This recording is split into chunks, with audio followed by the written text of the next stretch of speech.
No shirt, no shoes, and covered in dirt. 2 News cameras show Tulsa police using a hose to wash off a suspected serial burglar. That's after officers pulled a man from his bizarre hiding place. It's a hidden cavern under I-44.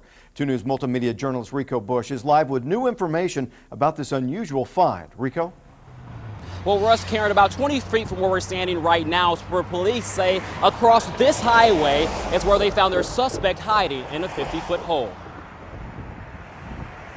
Subway manager Tara Wagner never imagined coming to work and seeing numerous broken windows. It left her confused. She had no explanation on exactly what happened. It's frustrating because it was kind of scary at first. Tara says since last week, 6 windows of her East Tulsa Subway shop have been broken.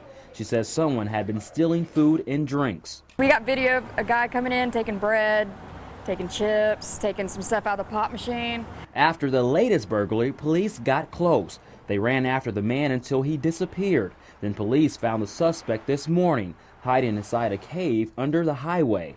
They say 28-year-old James Michael Alexander had been living there for weeks. And they had him cornered right over there. Police tell us the cavern reeked. It was filled with feces, food, and mud. For someone to live into something like that and to do something like this, they need some help. That is kind of shocking. The guy was living in there underneath the bridge. Police searched for the suspect for weeks after he was suspected of hitting a warehouse market a dozen of times. This morning, they found his hiding spot. And now Tara says she can rest peacefully knowing their Barefoot Bandit is behind bars. I'm relieved. We can get our windows fixed. I'm glad they caught him. I mean, we don't need someone acting like that around here.